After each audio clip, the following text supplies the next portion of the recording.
our first presentation here by Solata Idero.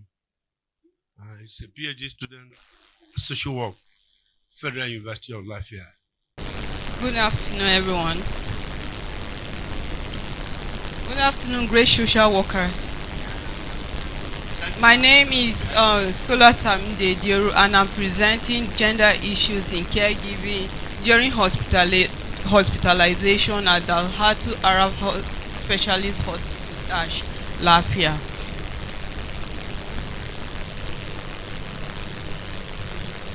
Okay. Yesterday I was in a session and the presenter was talking about the importance of field work. My work is also derived from field work. It was an observation that was made during my field work practicum during my MSc work, and I developed it, did a study to get my findings. My introductory slide is not yet on the. You skipped one slide. Yeah. After this one, the next one, introduction. So I'm basically going to look at caregiving in terms of family members giving care to sick persons, hospitalized relations in the hospital. So as I have stated before, this study was conducted at the Dash Hospital in Lafayette. So we're going to also look at the caregiving during hospitalization and the gender roles that are being assigned. When I teach my students on women in development, I try to specify which one is gender role and which one is sex role. And we all know that gender roles are roles that are being assigned from our cultures, from our religious affiliations. We assign roles to either men or women, not roles that biologically it has been assigned to them. So we're going to look at caregiving as one of those roles that are gender roles that are being assigned to individuals, male or female. And what's the methodology used for this? I collected both primary and secondary data, had focus group discussions, and also in-depth interview with some of the key respondents in the hospital. Then I also had peer-reviewed journals from articles that people have written on this subject matter. Next slide, please. Theoretical framework. I've used social role theory because this theory is not just relevant to this study but applicable because the society's perception is that women are to take responsibility of caregiving for the hospitalized and not because of biological determinants. And so from the study that was carried out, I'll move straight to the key findings. This is just an abstract of the whole work. In details, there are so many other components that have listed out in the body of the work. So the key findings that we found out that there is some disparity, gender disparity during hospitalization, and women are the forebearers, the burden bearers when it comes to taking care of sick people, which we believe is not supposed to be so. Okay. And one of the key findings that I also got was that the medical doctor made a crucial contribution during the discussion that though women are caregivers, they take care of their loved ones, but there are certain information that they do not give to women concerning the people they are taking care of. In that regard, women are seen as very fragile people. They are not strong enough. Yet, they are the ones that are taking care of the sick persons. Next slide, please. So, my conclusion. This study has led us to the conclusion that caregiving is not determined by the biological aspect of any gender, but there are social constructed roles in which we assign to ourselves.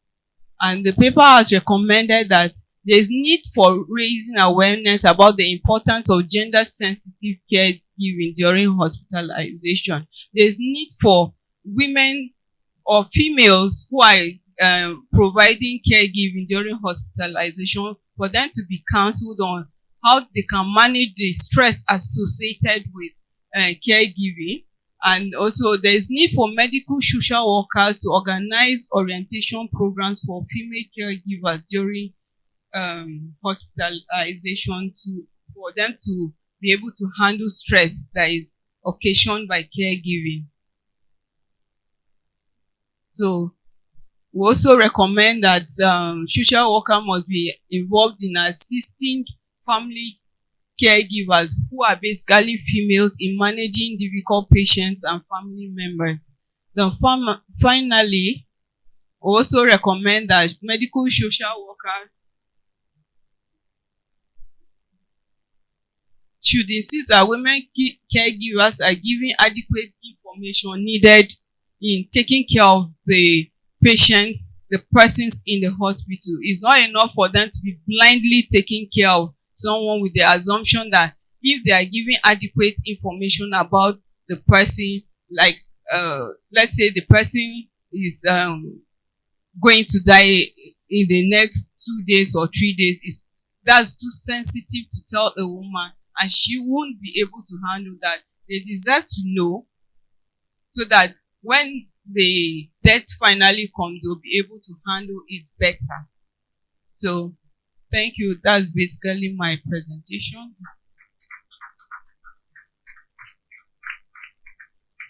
Sit down and wait for questions. How do we do it? Do we take comments or we take all? Okay, the next presenter. We're going to have online here. Before online, I will take my presentation before we go online. It's just in noting down questions so that you don't forget.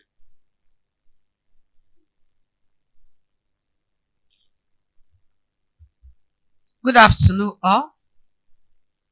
I am one of the happiest persons to be in your midst because this is my first international outing conference. I'm very, very happy. I am presenting a paper co-authored by Dr. Osagi Joseph Igariba, titled Perception of Social Worker Intervention Strategies of Palliative Care of the Terminally ill patients in selected hospitals in Benin City, Edo State, Nigeria. I am from Nigeria. I'm from Edo State. My name is Opute Rose. Opute Rose. Just as the topic that was given to us, the role of social workers in mental reset. My first presenter, she has mentioned some of our role. We are going to be building on that, and I'm talking about palliative care. Palliative care. The role of social workers, intervention strategy, their intervention strategies in palliative care. Then somebody may ask, what is palliative care? Those are the support given to those that are terminally ill, those that have chronic illness. On this area, this part of the world, when you see somebody that is sick and has been declared, take him or her home. There's nothing we can do again. I think someone needs to be afraid. The patient himself, if he hears, or the caregiver, you see, you will be afraid. Oh, so this my person will not survive again. And there is tendency to lose hope. The person will be fainting. But as a social worker, what do? We can continue to support these ones physically, psychosocially, socially, and other areas, so that this person will have minds. And when he die, later die, he will die with a dignity. We don't write people off. Whatever situation they are faced with, As a social worker, you have to be there with them, giving them emotional support. That it doesn't matter.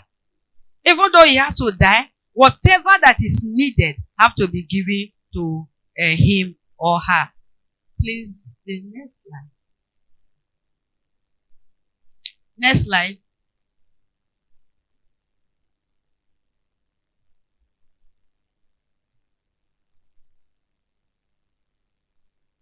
Next slide.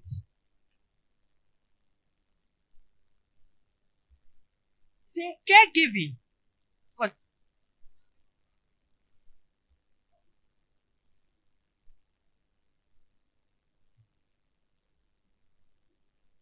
you cannot find it. I think I will go on.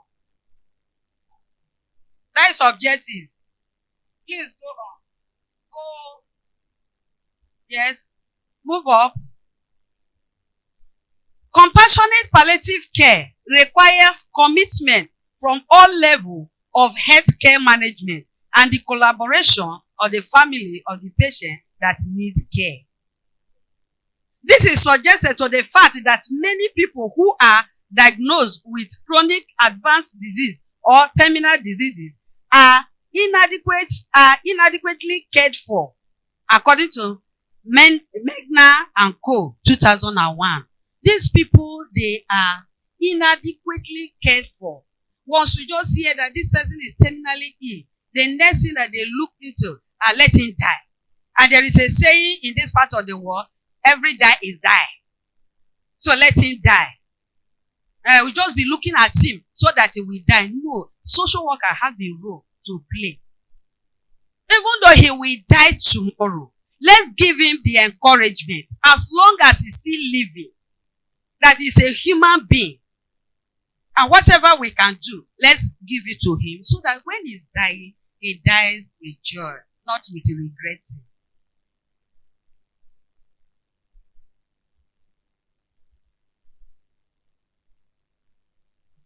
Palliative care is an integrated approach that promotes the quality of life of patients and family. When we say palliative care is support, it's an integrated approach. Things that are brought together, support that are brought together to take care of the terminally ill so that they can have quality of life. You can go around the person even when the family members are tired. We are tired. You will know some situation where you carry somebody to okay, and so on. Those who are confirmed with the physical, psychosocial, and spiritual problem associated with life-threatening disease. So it is our duty as a social worker to take care of these persons. We know the problem, the end of life support becomes imperative because to a large extent, death and dying involve loss and transformation, which usually overwhelm the individual. It overwhelms them. This person wants to die. This person wants to die. What will we do? We should leave him to die. Then social worker, at that point, social worker has to come in. The main objective of the study was to examine the perception of social work intervention strategy in palliative care of the terminally ill patient in selected hospitals. The social ecology theory propounded by Professor Brennan in 1999 was adopted for this study because the theory posited that the individuals are connected or linked to their environment by virtue of the fact that individual behavior and condition is to be understood within the context of their environment. Social ecology theory fit this study because it takes you should be described, any human being should be described with his environment. What type of environment is that person is? Is it environment that takes care or the environment that abandons? So we use this to look at the study of the palliative care. The study adopted a survey research method, and one time survey contact was with the participant was adopted. When we went to the field, we met them one-on-one. Let's go to the population. The population of this study was 3,000 persons, which comprised 2,650 of the medical and the paramedicals. Another 100 persons, which are the family members of the patients that are in the hospital. The sample size was 400 participants, and we use quantitative and qualitative method to look at this work. They find this. Majority of the participants believe that palliative care service can help improve the life of patients suffering from terminal diseases if the service is practically implemented by management of the hospital. In our finding, we saw that many of the hospitals, the selected hospitals, they don't have this service. The social workers that are there during the interview, some came out that there is nothing like palliative care. Then some of them, they also come out that there is palliative care, but it's not much. And those that we interview also, some of the patients and the caregiver, some said even if there is palliative care, they are not aware of them. So this brings us to the recommendation. Okay, one of the recommendations, this study discovered that most of the social work staff who participated in the study admitted that there are barriers impending on the effective implementation of this palliative care. They just own up. They say there are barriers. Yeah, we are here to carry out the care, but there are resources. The government is not funding the hospital, and so we cannot carry the support out.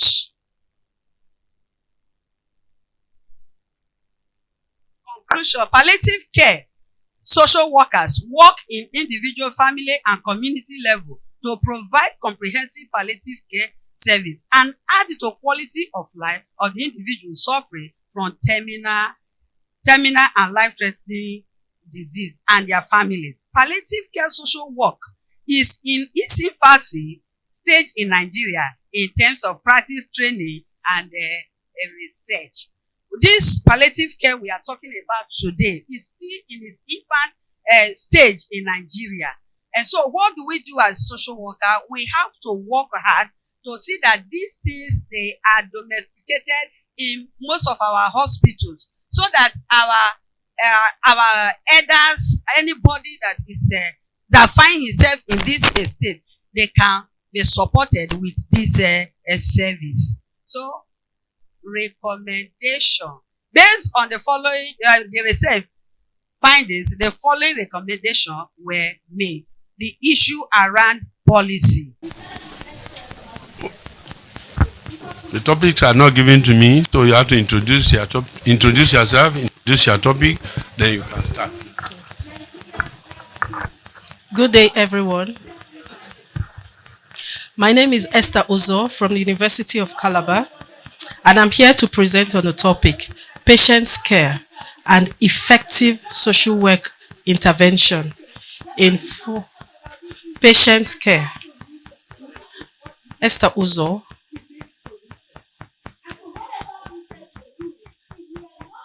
And the topic is Patients' Care and Effective Social Work Intervention.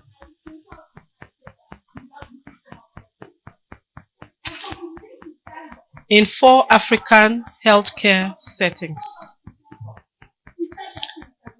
Just like yesterday, I'm sure the audience have changed a bit. I'll apologize that I got the information for a slide late. Yes, sir. And so bear with me since there will be no slide. Okay.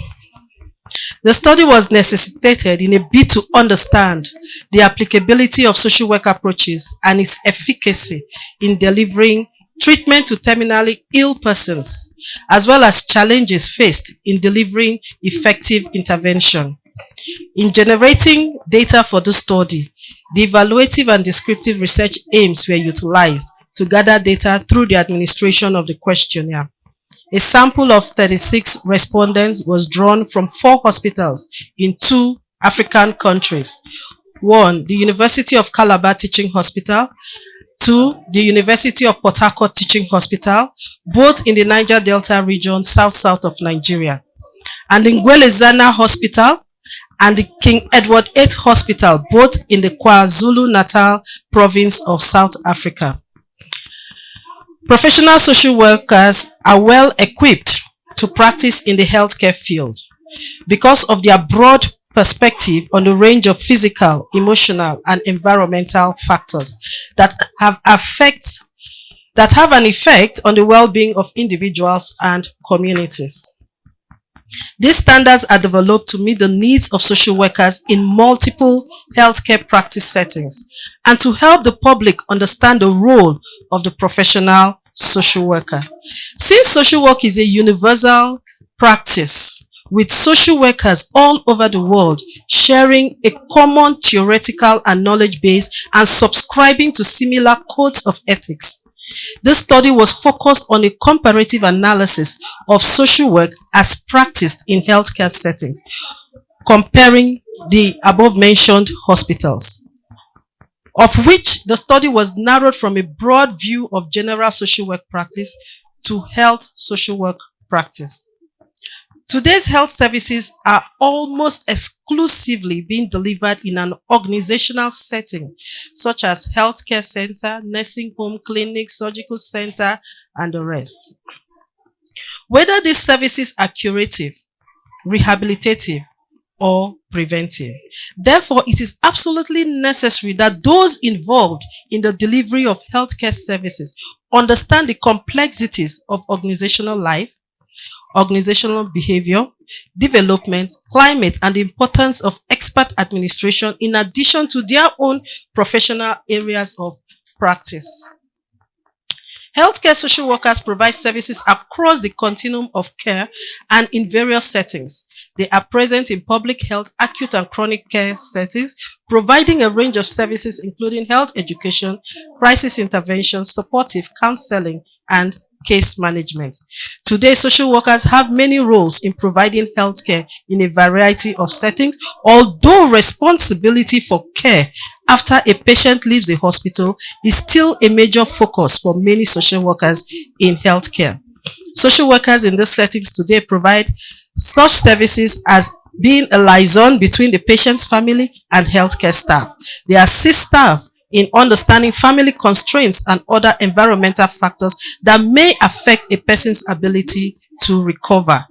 They also explain to patients and their families the implications of illness and issues relating to recovery and care. To be proactive in the healthcare setting, social workers have skills in cultural awareness and cultural competence, in which social work practice respectfully responds to and affirms the worth and dignity of people of all cultures, languages, classes, ethnic backgrounds, abilities, religions, sexual orientation, and other diverse features found in individuals. Social workers look at the person in environment, including all of the factors that influence the total healthcare experience. They practice at the macro and micro level of healthcare and thus have the ability to influence policy change and development at local, state, and federal levels and within systems of care. The research utilized both the descriptive and evaluative designs as well as the qualitative and quantitative research methods. The research instruments employed were the structured and unstructured questionnaires.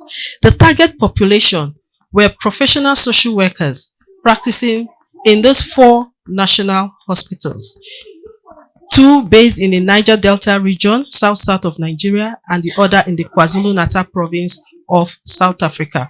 While the sampling design was purposive, meaning if you're not a social worker, you were not to be a part of this, as only professional social workers practicing in healthcare were considered appropriate for the collection of data. Part of the questions that were asked had to do with role clarity and flexibility of practitioners in practice. Then also we have open communication and sharing.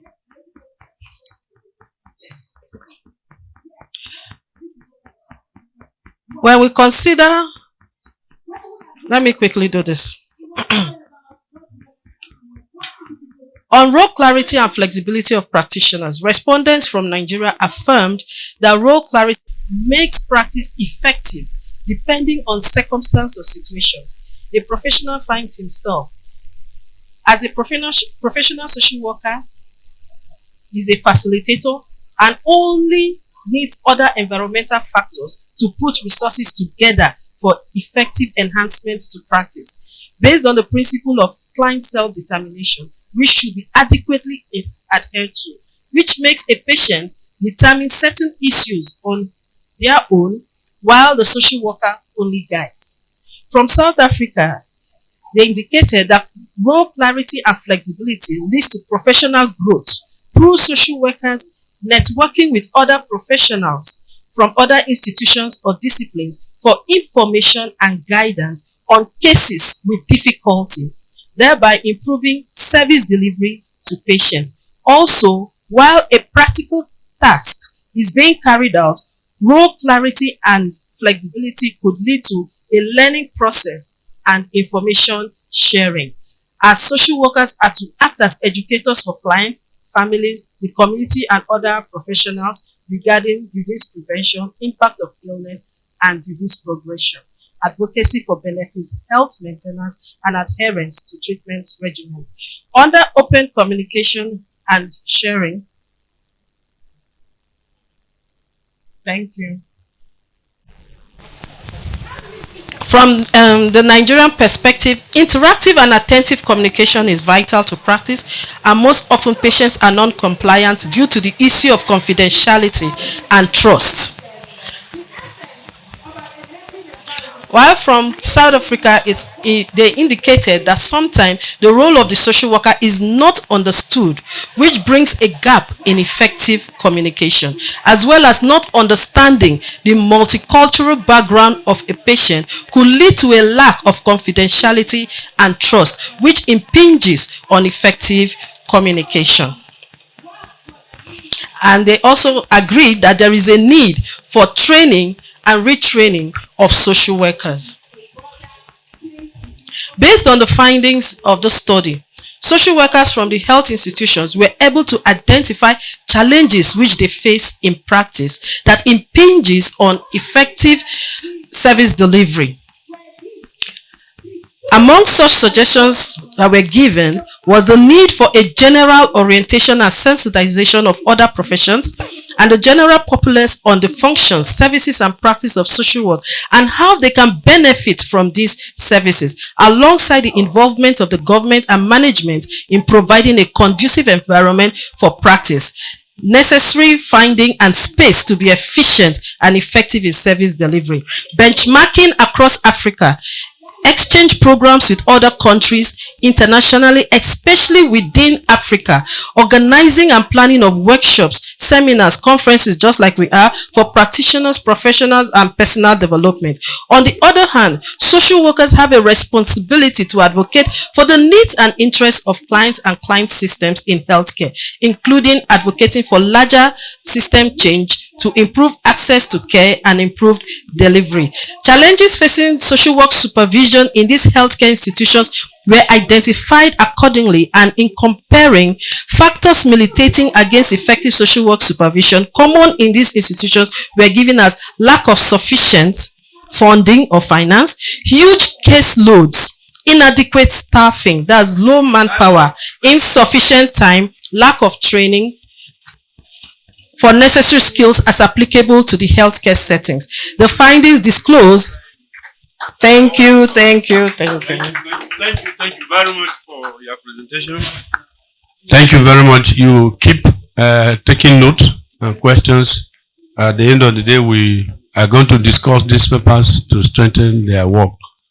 Any other person? Who is the next on the line? I told you that I was not giving the list, so anybody who is ready will be the person to take the floor. And nobody to take the floor. If there is nobody to take the floor, I will take the floor. Why is Professor Ojua? Okay, anybody, I say, any online that is ready? I think I was giving 2 names for online. Are they ready? If they are not ready, is my paper ready there?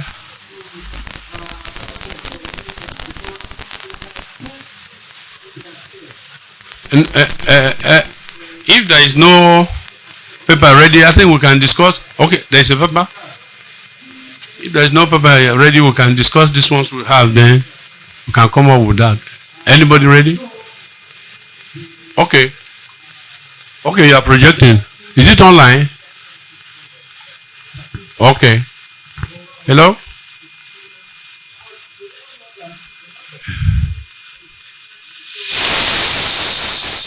Hello.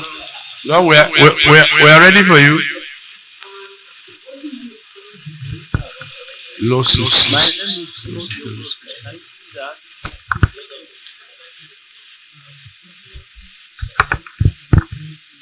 Yes, we are still waiting for connection.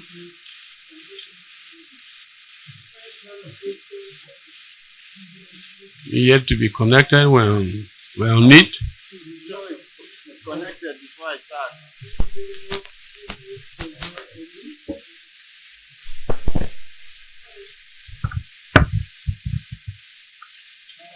The technical crew is still trying to come up with the online.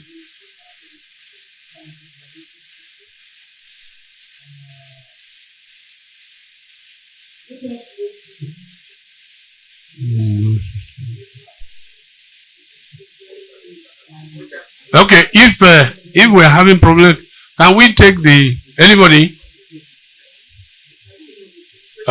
I think we can take the questions in order not to waste much time. We have the first technical crew. Can we do that?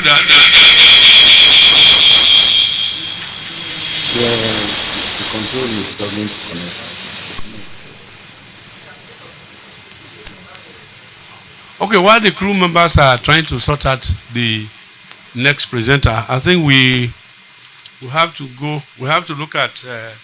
We have 3 papers presented, and the first one was from Sister Solata Idero on caregiving, and she told us about the role of social workers in the caregiving, and at the end of it made some recommendations, boiling down to the family and all that. And if you have question or observation on that paper, then you. Okay, our online is coming. Okay, this is my paper now. Can we take the paper before we go? Oh yes, I think we can take so that we can have 4 papers. This I'm my associate professor Ifsw David. A lead presenter on this paper. On this paper with Professor A.E. Idero. And our topic of this paper is evaluation of diagnosis and diagnosis and monitoring of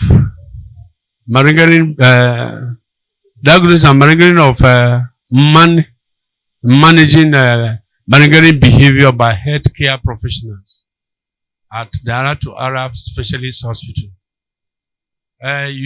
Some of you may not know this is one of the emerging issues in social problems we are having that some of you may not even know. When you talk about malingering behavior, it's having intentional or grossly exaggerated sickness, maybe fending illness. When you talk about fending illness, you're talking about someone who is pretending. Let me use that language, but you understand what I'm talking about. Someone who is pretending to be ill on the basis of certain benefits that the person can derive from. In Africa, this deception is common in human beings. And as this thing particularly, the medical social workers are having it in the hospital, it becomes a threat to the hospital and service delivery in the hospital. And therefore, as an emerging social phenomenon, it is the responsibility of social workers to look at this issue. So one of the objectives of this paper, number one, is to see if the medical doctors and other healthcare professionals have the ability or the capacity to diagnose this malingering behavior. Again, to see, because in the hospital, we want to see if social workers are involved in the diagnosis of malingering behavior and in the identification and classification of this medical issue, because the malingering behavior is not a medical condition or a or a psychiatric issue, and it is the social worker that can handle this. So these are the objectives we want to find out from this work. And you see, in everyday life, people pretend. This concept started from the military. You know, when you are going for war, sometimes some people will be afraid. They'll say, okay, I'm involved in this, and the person will not go for the war. So that's why we're talking about this. So in the medical setting, we're having these issues now. So that's the objectives. After that objectives, we now look at you have gone to the funding. Take it to the first now. So let's start from the beginning. Okay. There you go. The next slide. This introduction I have talked about, and I have given us the objectives. Some of the objectives are summarized, they are not here, involving the extent to which social workers are involved, and to see whether cases of malingering, they are not common cases, whether they are classified appropriately as malingering behavior. Okay, you are running away from this. Now, take it back. You are going to the conclusion. Yes, back.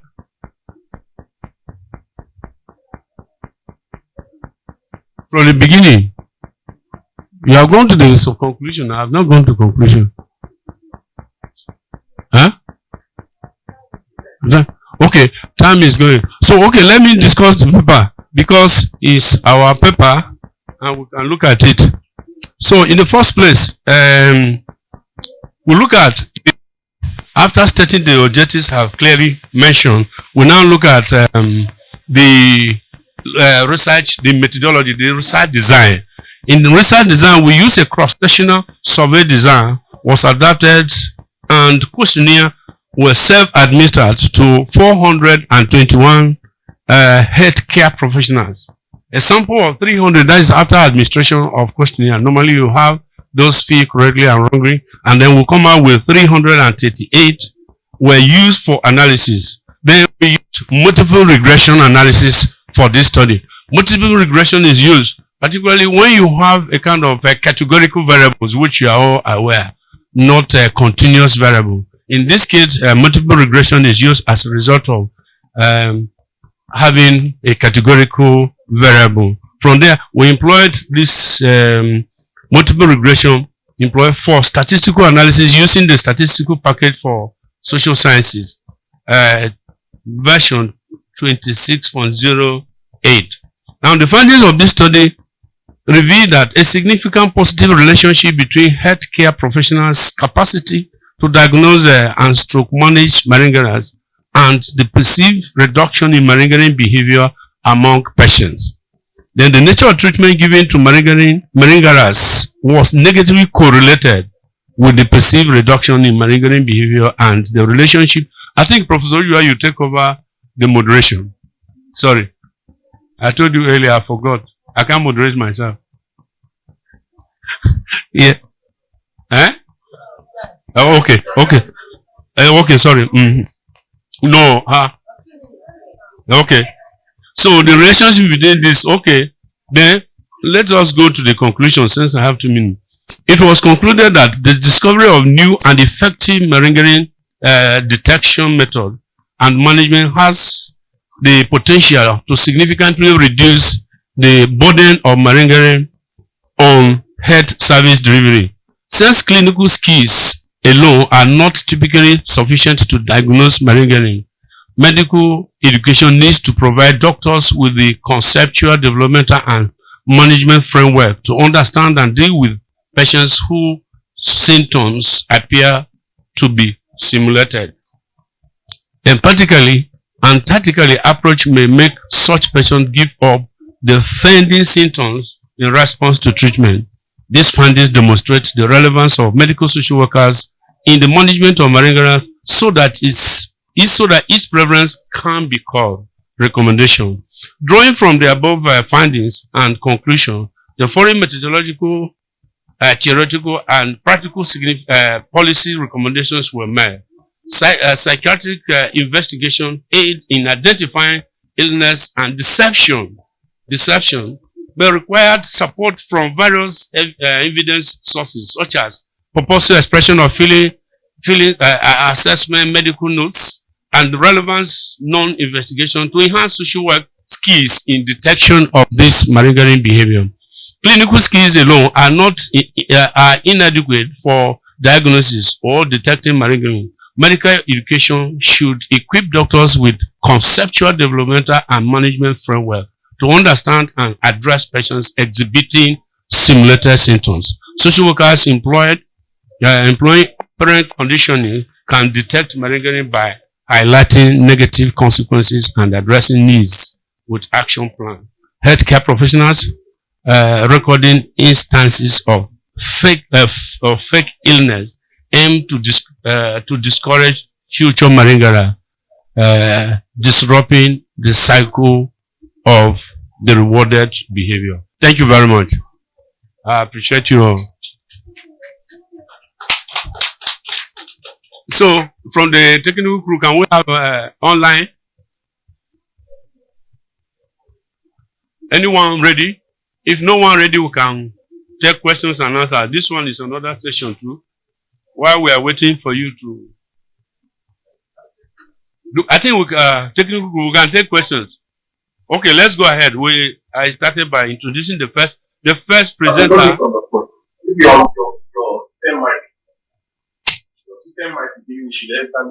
No, but they should be saying me now. It's not system micro. I think it's coming up. Hello. Yes, and hi. Where with you? You can go ahead, sir. Okay. My name is Chima Okorie. Yes, you have just 10 minutes to present your paper, sir. Okay, thank you. Hey. My paper is on recreation, an alternative solution to socioeconomic development of oil-producing communities in Rivers State, Onega local government area precisely. Now, the activities of international oil companies, the IOCs, have two implications in the rural communities that are hosting them. They can either be positive or negative, depending on the relationship between them and the communities. This is evident in the gap also that exists between the rural communities and the urban communities where some of the resources are harnessed and developed at the detriment of the rural communities themselves. Oil was first explored in Nigeria in 1956 in a town called Olo-Ibiri in the current day Bayelsa State. And it was then done by the Royal Dutch Shell Company, which is now called Shell Petroleum Development Company, SPDC. Hello, the presenter, you can and the role of the crew, so that we can see you here. Hello? We're not viewing you, so that we can view you. Yes, just block your presentation so that we can see you here. Okay, we're seeing you now. Is it better now? Well, we're seeing the presentation. You can go ahead. Okay, that's fine. Okay. All right. Now, the role of crude oil in Nigeria's export market has increased rapidly in the 1960s, and it has dominated the Nigerian economy. In 1971, Nigeria became the largest oil producing state with the production capacity of 74,100 tons, which amounted to 41.1% of the total crude production of the Commonwealth. And in spite of the enormous wealth produced in the Niger Delta,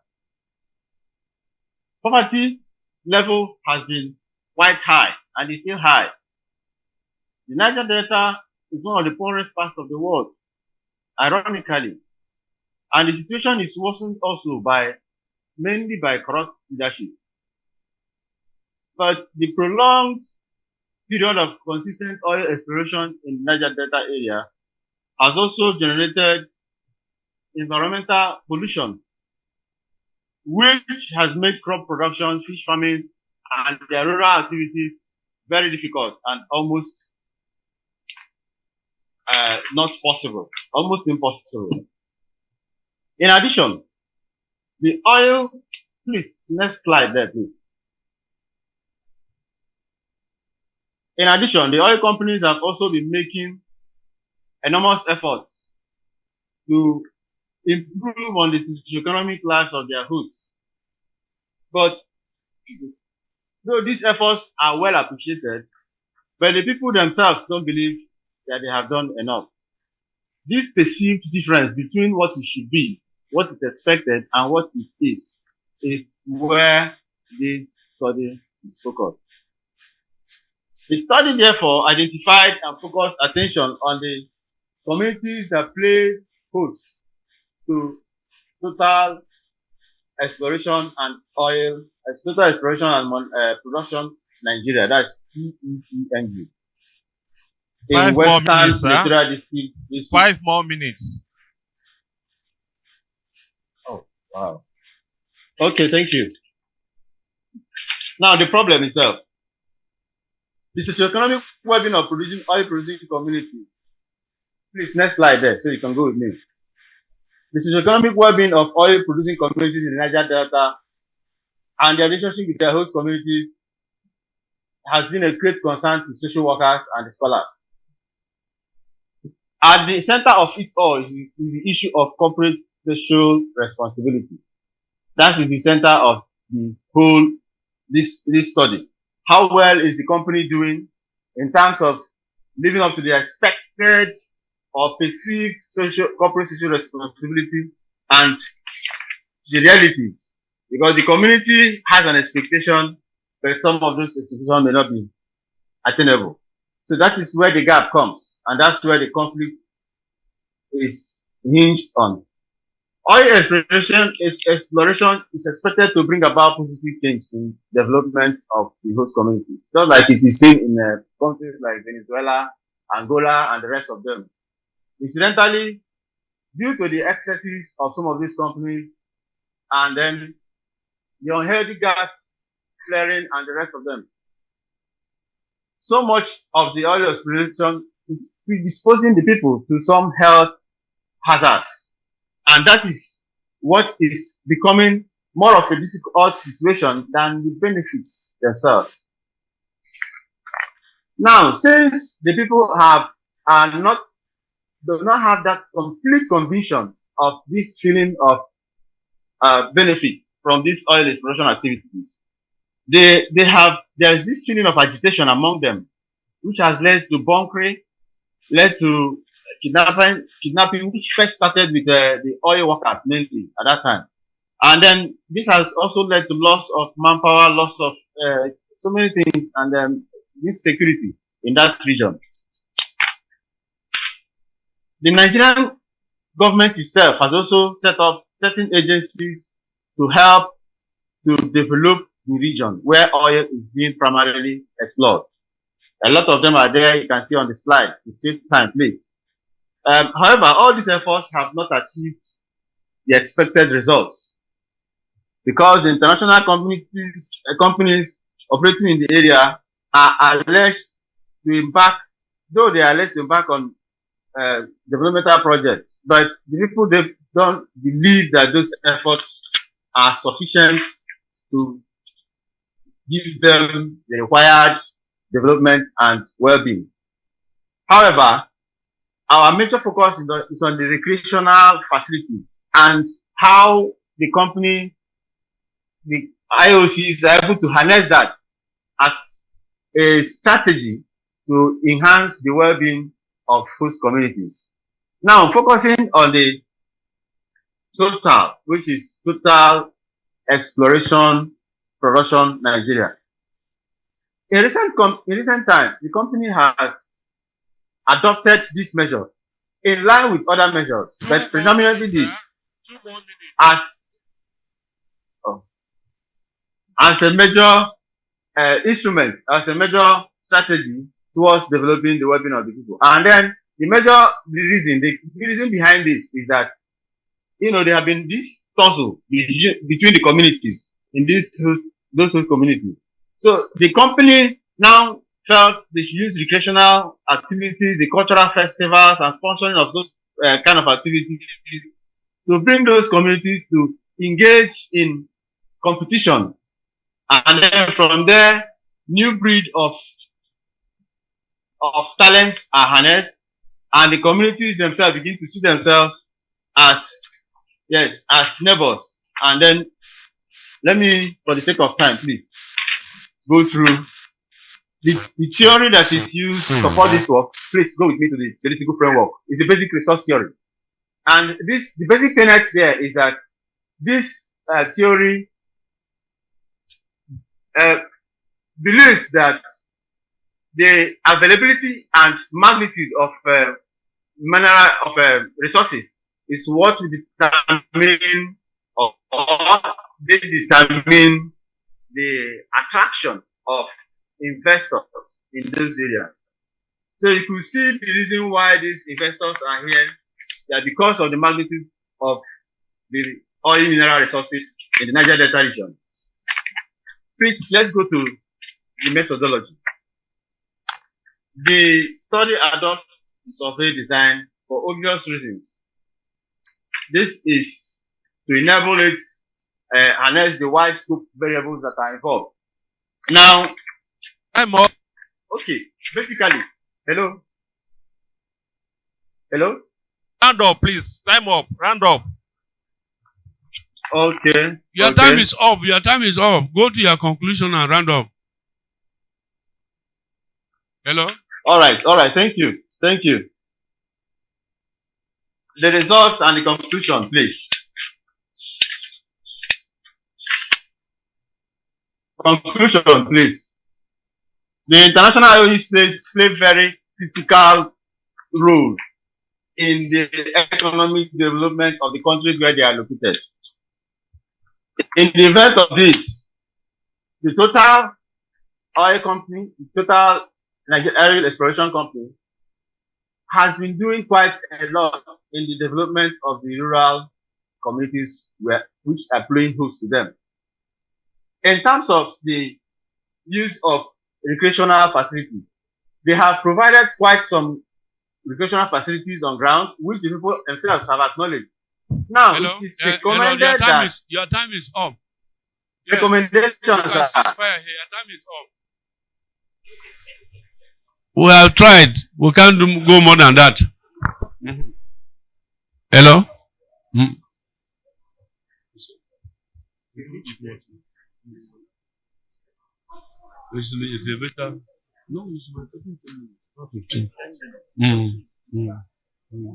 did the next person. Okay, connect them. Connect them so that. Yeah. We can take. Yes, connect. Just let the person connect the person. Then this person now. Dr. Chidima. Dr. Chimedi. Chimokore. And if he's there. Oh, he's the one that have presented. Okay. Any other person? Yes. Okay. So let's discuss, and before we can go to the next presentation. That's why I say you should write in your questions and observations down. No, now you are giving the opportunity, madam. So the opportunity now is for the question to the number one presenter. Yes. Is it a question? Yes.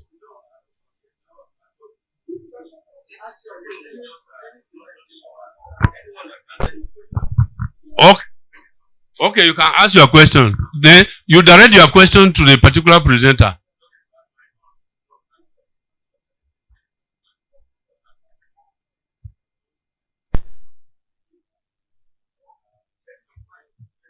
Check 2.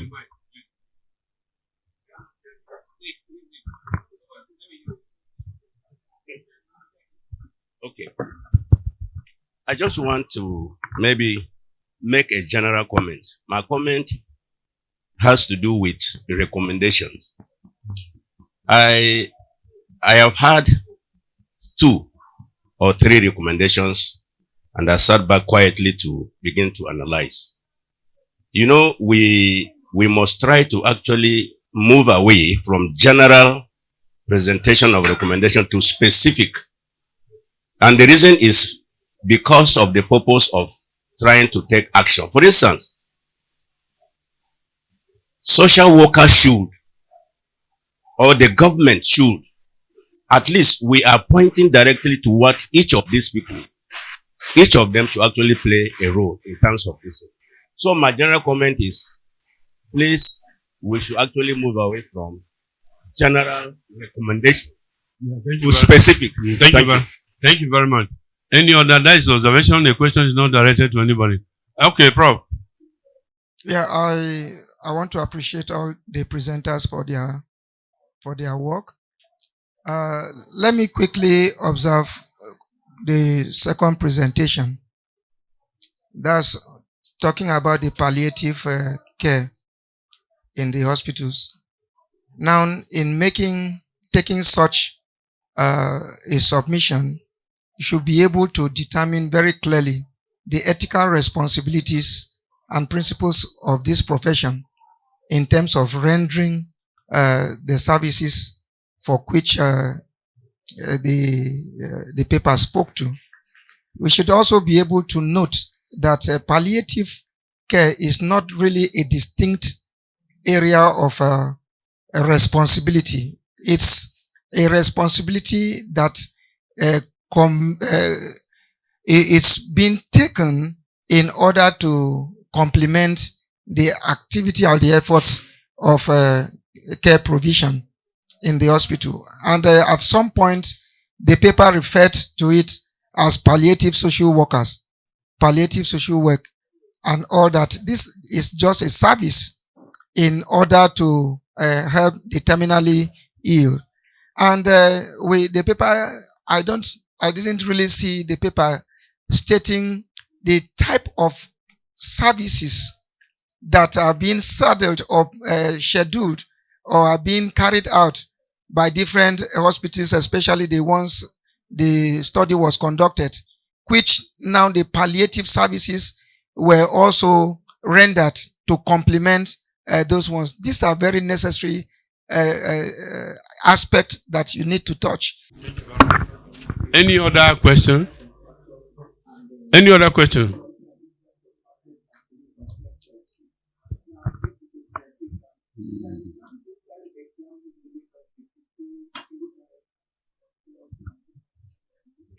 Any other question? You people are not asking questions. Yes. Oh, can I make observation as the moderator? Huh? No, okay. Take my washer, please. Don't be annoyed.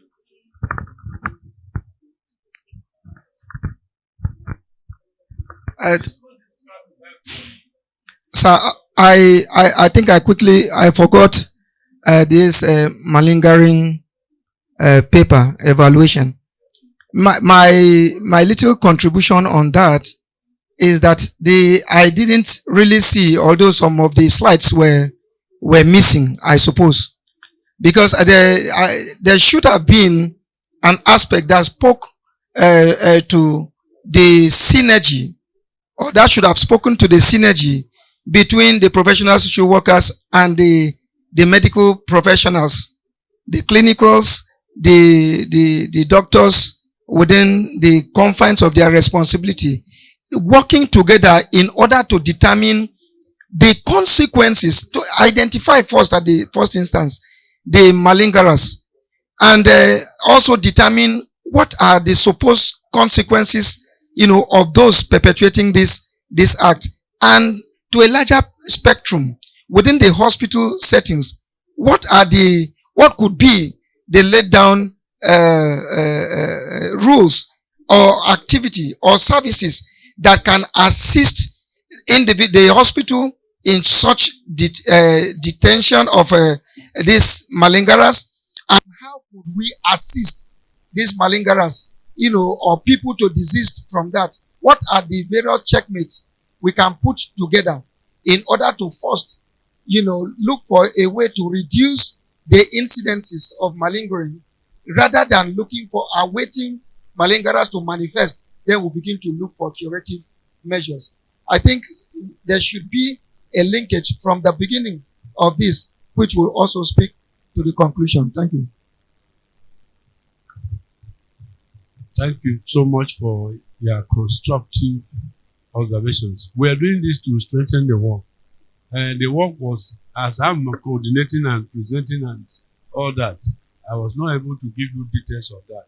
But if you observe very well, that was one of the objectives of the study.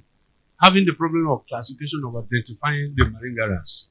In the first place, the major objectives was to evaluate the capacity of the medical doctors and other healthcare professionals, their ability to diagnose and detect malingerers. And you see, that is why I use in my methodology. We use multiple regression analysis.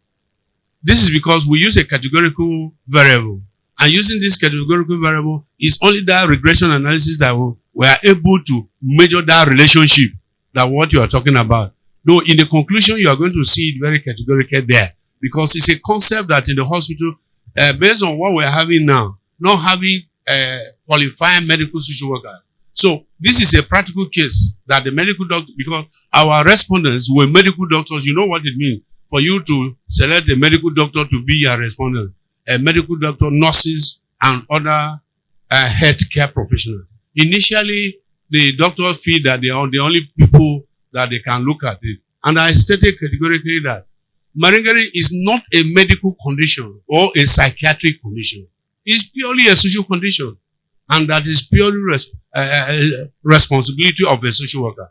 So in the work, thank you for the observation. You are going to see that in the work. Thank you very much. I was trying to make observation from Esther Uzo. Who is Esther Uzo? That you have presented. What is your reason for using? You say you use 4 hospitals. Hospitals in Nigeria, hospitals in, is it South Africa? What was the basis of, when you mention this in your study, there must be a justification why you are taking this hospital. Do you want to do a kind of comparative analysis of this phenomenon as it exists in South Africa compared to Nigeria on the contrary? Or what are you looking at? That's number one. Then number two, you use 2 methodologies in this concept. Number one, you use quantitative and methodology and qualitative. I want you to justify the 2 again. And I did not see, anyway, we don't have time. And I don't know whether in the work you have triangulated. Because the basis of using 2 methodologies is triangulation. And the purpose of using hospitals in Nigeria and hospitals in South Africa, again, is on the basis of comparison. What is obtained here in Nigeria that is not obtained in South Africa or otherwise? I think these things will come clearly so that we can now understand what you are talking about. Then you talk about role clarity and flexibility in the practice of social work. I did not see the link in this flexibility and in the practice of these distinct areas of your choice. We can talk about the area of coverage and what is the justification for choosing this area. I don't know whether I'm communicating, and those things are found in your work, but maybe because of time. Can you react to this? Yes. Tell us the justification for using hospitals in South Africa, using hospitals in Nigeria, justification for using a quantitative and a qualitative analysis. Thank you. Can I start from the first observation? Okay. Yes. The first observation was the fact that I mentioned clients have the right to determine their mode of treatment. And I also mentioned that the social worker is there to guide. I did it in the literature. Just that I had to skip. Should I read that line for you, sir? He made mention of the fact that I said that clients have a right to make their determined decisions. Now it states here, for effective enhancement to practice based on the principle of client self-determination, which should be adequately adhered to, which enables a patient determine certain issues on their own, while the social worker only guides. I ended there, but the literature still continued. Since I wasn't using a slide, I was jumping. Then on the reason why I used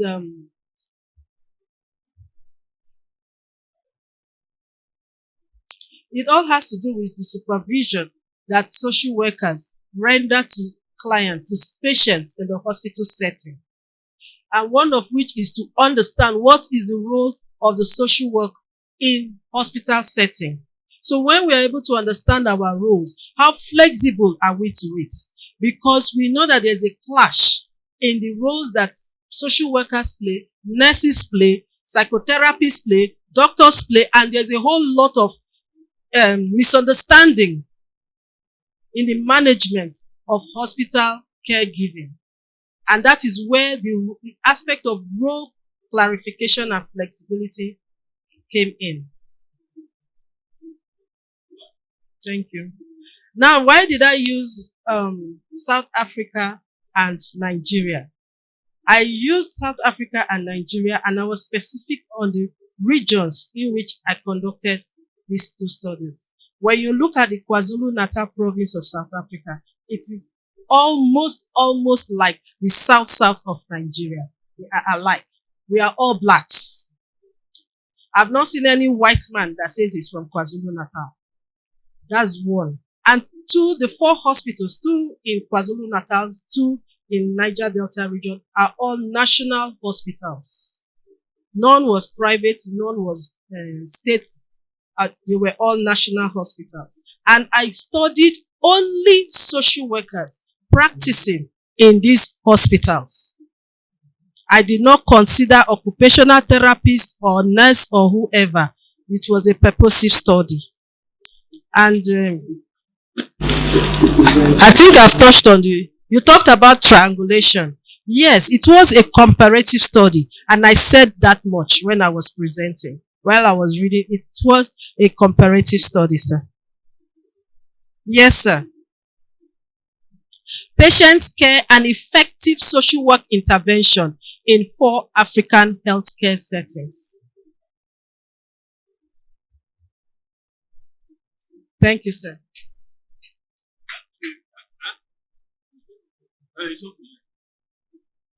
Okay, can we go online before we go on the other question? Except, are you having technical hitch?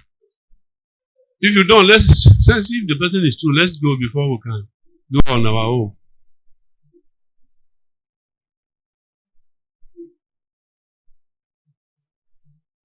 There is no specific number. Once we take this,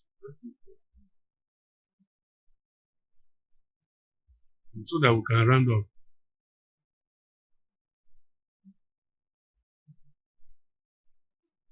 Hello, sir. Hello?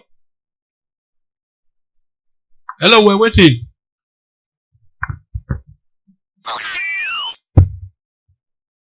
Hello, can we hear you? Can we hear you, sir? No. Okay, yes. Okay, good man. Yeah, good afternoon. Well, with you, sir. No, I'm very sorry. hello, you have just 10 minutes to present your paper, sir.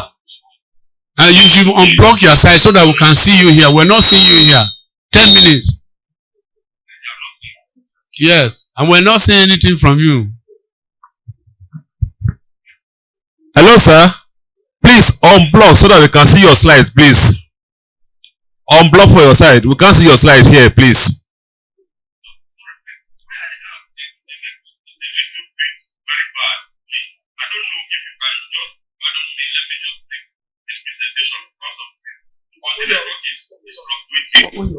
Open your video, please. Open your video. We need to see your slides, please.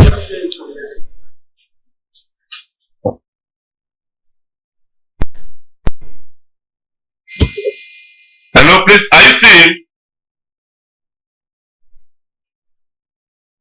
Hello? Hello? Okay, sir. Well, I am presenting on a topic, green social work, perspective in managing environmental degradation. Please, are you all hearing me? Hello, please.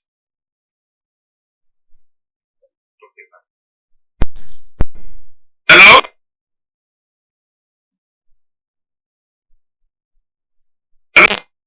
Open the video so you can see your slides. Not be network, sir.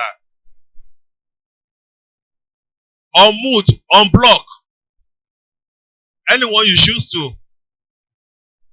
Hello, sir. Please unmute your video. Just unmute your video. Your video is muted. We can. No, you've gone again. Now you can continue, sir. Sorry for the inconvenience. It's because of the area I am. So I am presenting on a topic, green social work. Share your slide. Share your slides. Share your slides. Environmental degradation. I want to give a brief background of the problem. Plateau State is one of the Plateau is one of the states situated in the north central of Nigeria. Sometimes they call themselves middle belters. The state has experienced decades of violent conflicts instigated by various factors. Different scholars and social analysts have linked the conflicts to different causes such as ethno-religious, political, and economic dimensions. Violent conflicts in Plateau State have been a recurrent phenomenon in recent times. And it is on the basis of that PIDAN 2014 and International Crisis Group 2012 stated that violent conflicts started in Jos, the state capital, in 1994, 1997, 2001, 2004, 2008, and 2010. It will interest you to also know that the problem has not even stopped. Yeah. So with the spread of conflicts to rural communities, the pattern changed in terms of operation to night attacks. The first of its kind was witnessed in a planned night attack on Dogona Hawa community, predominantly occupied by Birom ethnic group in January 2010, leaving 500 casualties, of which 300 were women and children who were murdered allegedly by pastoral headers and their surrogates. This is the source of this Information Crisis Group Africa report. I want to say that right from 2010 to date, the pattern of crisis has shifted even from just metropolis into the rural areas with the pattern changed to night attacks. Reprisal attacks were carried out by the indigenous tribes, that's Birom Anaguta and Afizere, which resulted in Hausa Fulani loss of lives, in rural areas of Barking Ladi, Jos South, and Riom local government areas, all in Northern Senatorial District of Plateau State. Some communities in Bokos have also experienced pockets of attacks, leading to many loss of lives and property in recent times. Such communities include Quartas, Marish, and Ruboy. You can get that from Suchi and Musa 2021.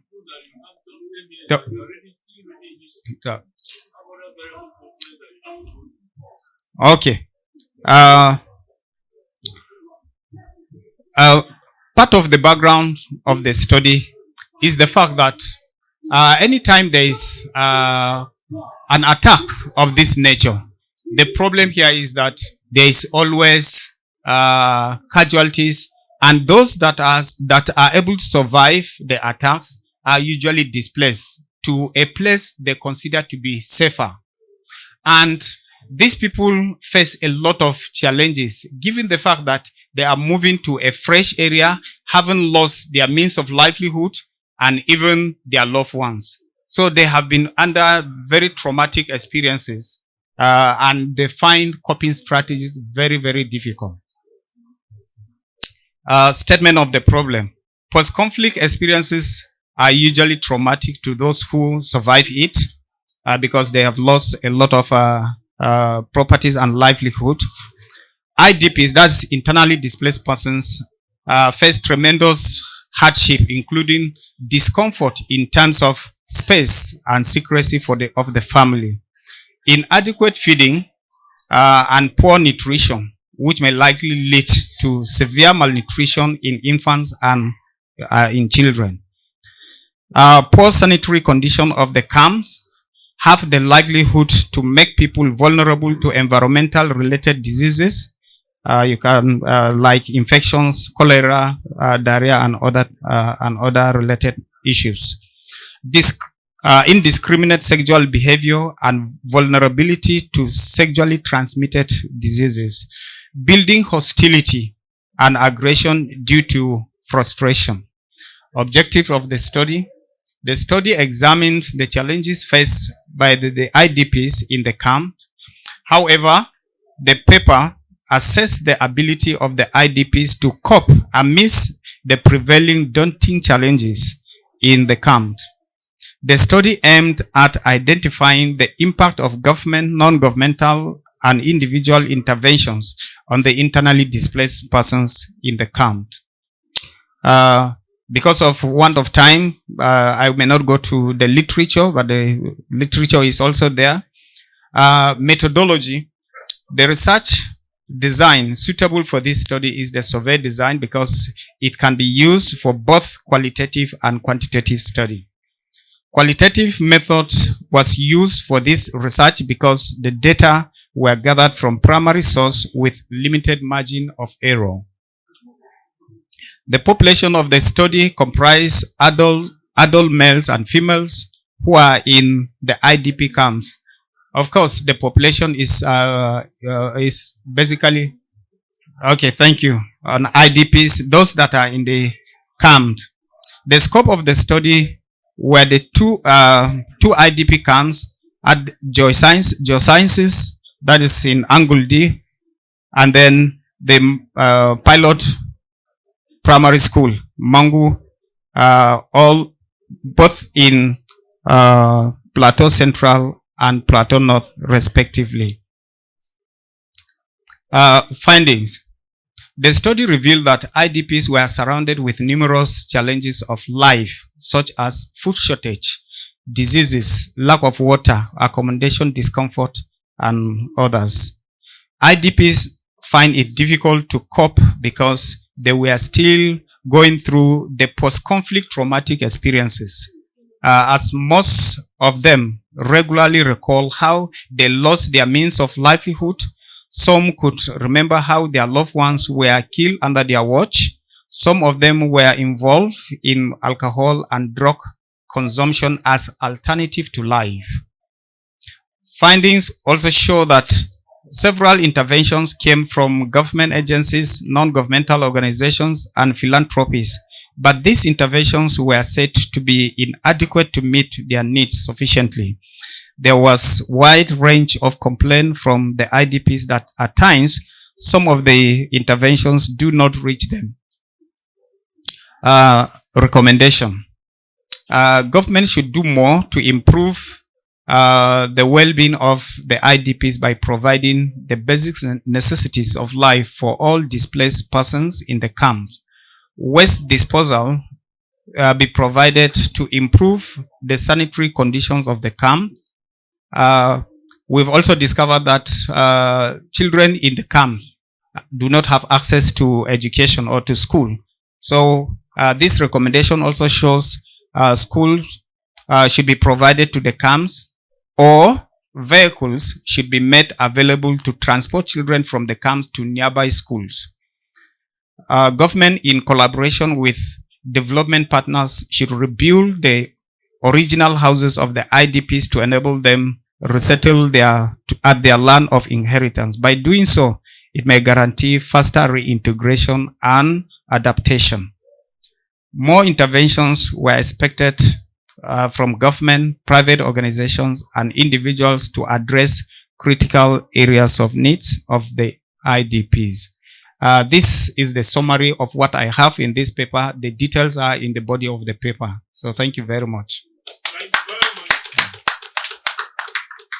Thank you. Sit down so that we can fire you. I'm ready for your fire. At least you need to encourage him by clapping for him. I think that is a good presentation. And he had done the presentation within the time frame.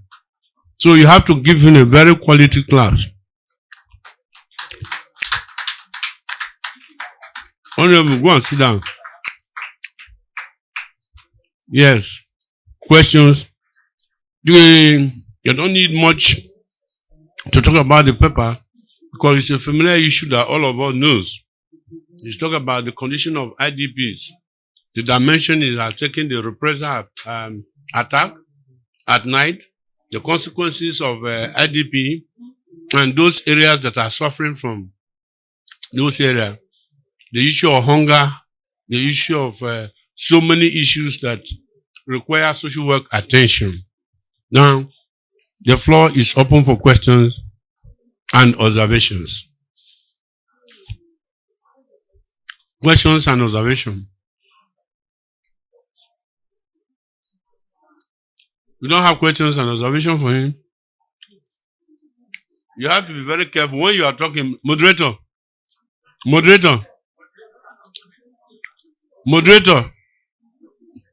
You can see how moderator is better with the woman. He doesn't even know what is happening again.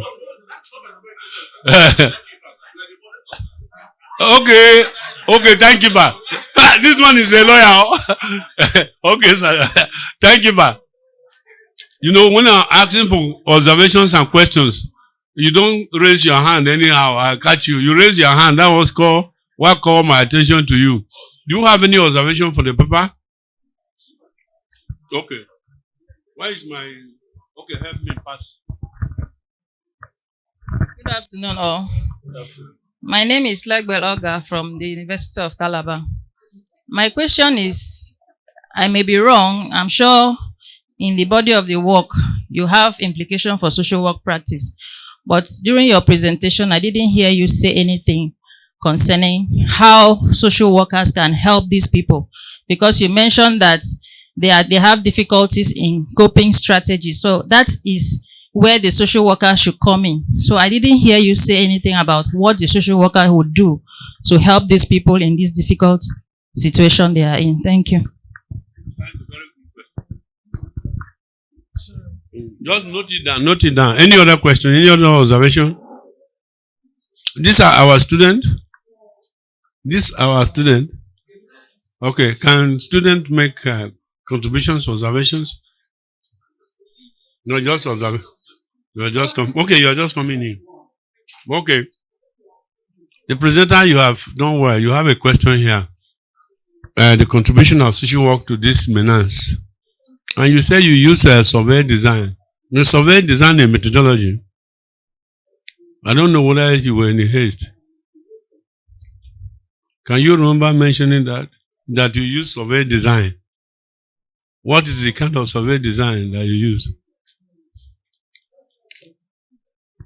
You see, on a general note, for those of us that have presented here, like the last question the person asked, you should know that there is interconnectivity between your objectives, your findings, and your recommendation. When these are apart, you correct your work. You don't need to be told. Because it is on the basis of your objectives or your study that you draw the findings. And it is from the objectives of study that you draw the findings. It is the findings that you draw your conclusions and recommendations. Like the first observer mentioned, if your recommendation does not tally with your objectives and findings, then you are just, because people are just found up when you write a paper, you say government should do this, government should do this. Did you include that in your objectives? What was your finding? Your finding definitely must align with your recommendations, because it is from the finding that you draw your recommendations. So if anybody did not even ask, just know you that there is a nexus connecting from statement of the problem, research question, objectives of the study, findings, and finally recommendations. So I thank you very much. At this juncture, I call the presenter to answer this question.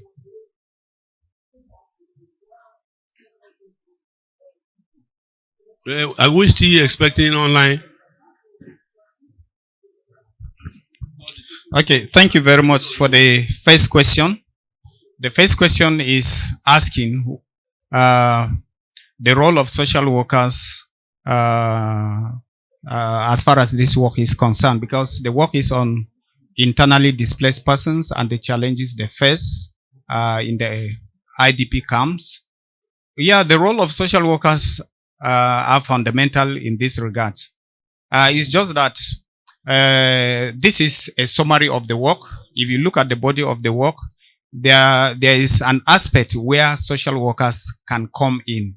And you recall one of the fundamental roles of social workers is to rehabilitate the client who has lost his or her capacity for functioning, to restore them back to their normal functioning. And this is highly related to the internally displaced persons, because the internally displaced persons are people like they are starting life afresh. And for that, it has inhibited their ability to function in so many ways. So social workers have critical role to work with the internally displaced persons to help them come back to their normal functioning. We have discovered that even the interventions by government, non-governmental organizations, and individuals are not enough to stabilize the victims of this conflict. So actually, social workers have fundamental roles in doing that. So that can be seen in the body of the work. And then the issue of research design, like you've talked about. Yeah, in any research, you must have to show a design that is relevant to the nature of your research. And then I've decided to select the survey design, because the survey design is appropriate in carrying out a research study involving very large and even small populations. And it can also fit in properly. Either you are conducting a qualitative research or a quantitative research. Survey research can properly fit in. And I think that accounts for the fact that it has been selected as the appropriate research design for this study. So thank you very much.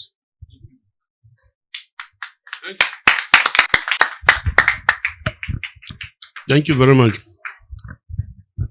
You know, we have young persons here. So anywhere I am, I'm a teacher, so I teach. Sometimes we use some of these concepts. When you talk about survey design, What is the survey design? Survey design is just, in survey design, I think you have quantitative, when you say you talk about, you want to comment. I was afraid because I'm the moderator, I don't need to say this. Because quantitative, survey design is not a methodology. So I quite agree that survey design is actually general. You must be specific. Here, we can either choose cross-sectional, depending on what he wants to do as a design, or we have several other survey design. Thank you.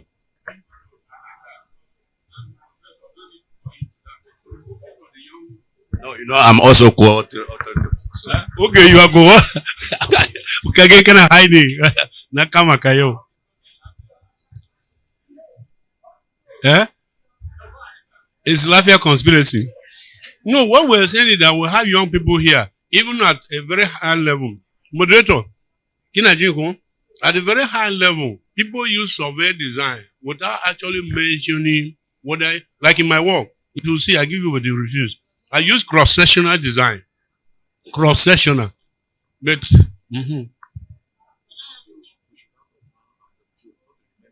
okay, we should round up now. Technical crew, do we have any issue? Madam, you give me your number.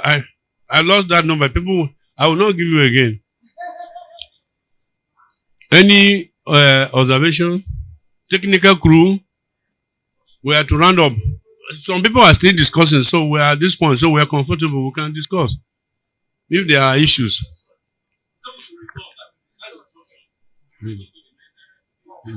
And we are going, my Lord. I think we are done. Thank you very much. We appreciate that.